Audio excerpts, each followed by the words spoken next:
आप दुश्मन हैं मुसलमानों के, उसका सबूत ये बिल है। ये जो आप बिल ला रहे हैं, आप देश को बांटने का काम कर रहे हैं, जोड़ने का काम नहीं कर रहे हैं। खत्म कर, गवर्नमेंट बोल रही है सर, मैं खत्म कर रहा हूं सर, आधा minute.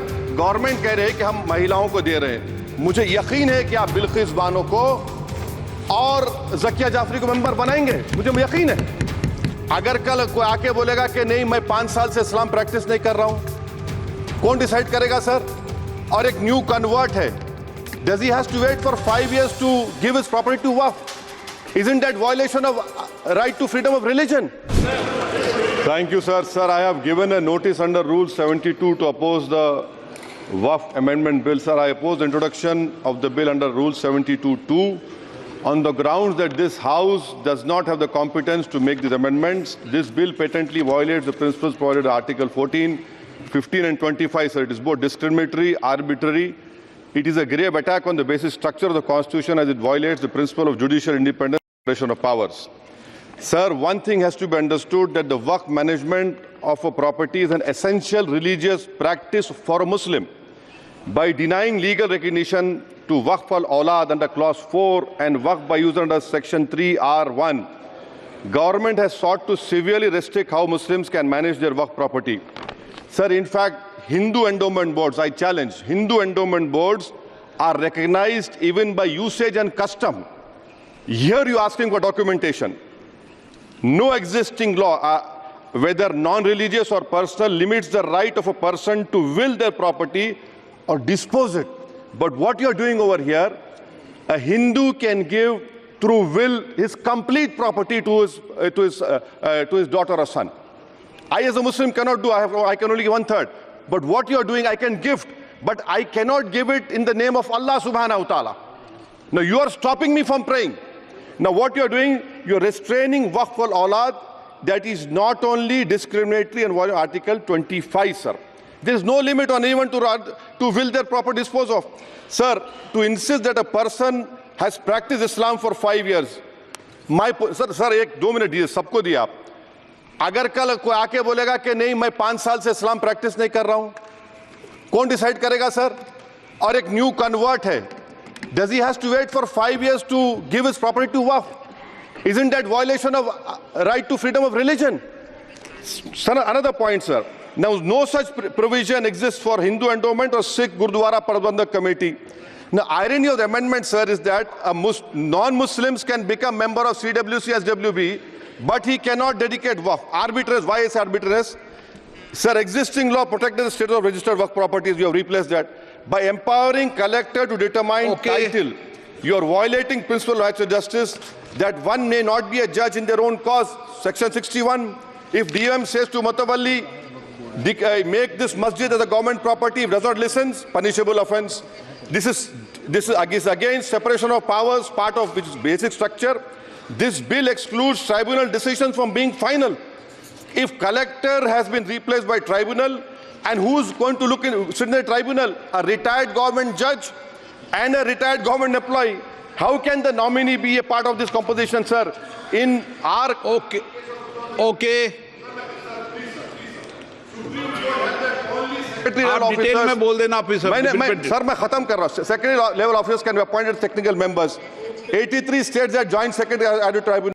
Waqf properties, sir, are not public properties.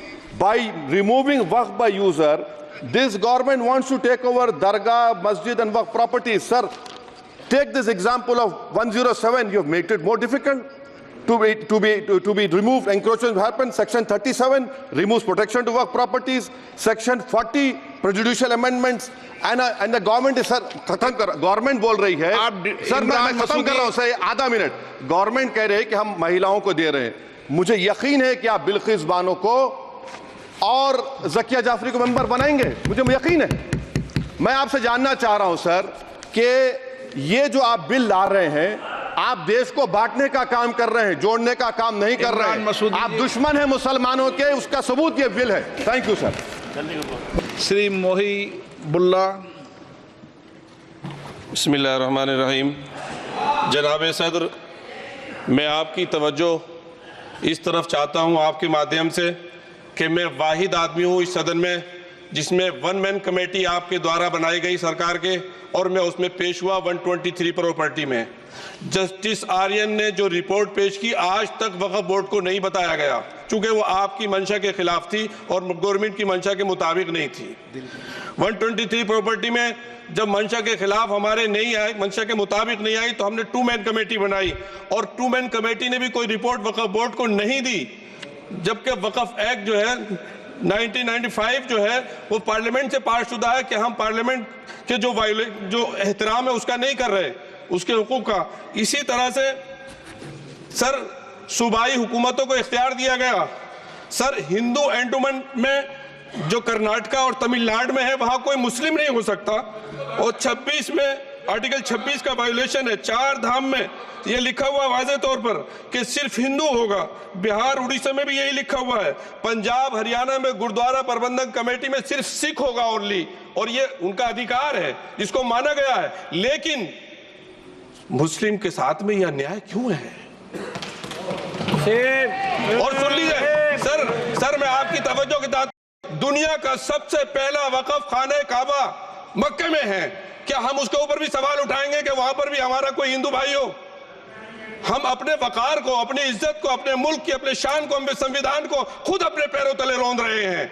और वक्फ एक मुसलमानों का मजहबी अमल है, एक मजहबी फरीजा है, इससे उनको महरूम कॉन्स्टिट्यूशन के जरिए से भी कोई ताकत नहीं कर सकती। सर ये हम बहुत बड़ी गलती करने जा रहे हैं, जिसका खुमियाजा हमें अभी नहीं सदियों तक हम भुगतते रहेंगे, क्योंकि हम खुद अपने कॉन्स्टिट्यूशन को, संविधान को उसकी कर रहे हैं। अगर हमें इस सिलसिले में, मैंने सर पूरा मैंने उसको मध्यम से पढ़ा है, और मैंने पूरी 40 तरामीम जो उसमें गलत है उसको लिखकर जो है वो मैं लेकर आया हूँ। सर इसके जरिए से सरकारी अमले को बाज़ाब्ता तौर पर यह हक आखिर तो कलेक्टर को दिया जा रहा है, सर्वे कमिश्नर के इख्तियारात खत्म किए जा रहे हैं। आखिर सर्वे कमिश्नर भी तो गवर्नमेंट ऑफ इंडिया का होता है। सर ऐसे कैसे कर सकते हैं हम? और फिर सर उसमें मेरे मजहब के मुतालिक चीजें हैं तो वो कैसे कोई दूसरा तय करेगा? क्या कुरान में क्या लिखा है, फिक़ा में क्या लिखा है, इस्लाम में क्या लिखा है, ये आप तय करेंगे या मैं तय करूंगा? सर इससे हम मजहब में दखल अंदाजी कर रहे हैं, इंटरफेरेंस ऑफ द रिलीजन कर रहे हैं।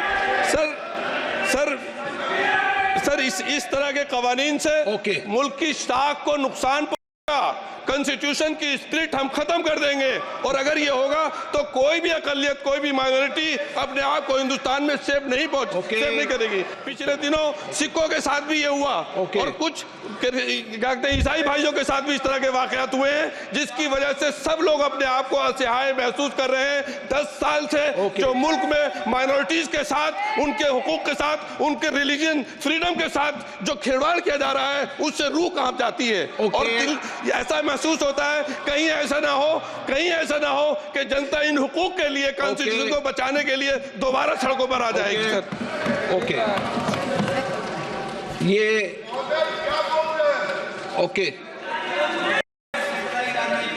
रूल 72 के तहत ये विषय है, इसलिए मेरा आपसे आग्रह,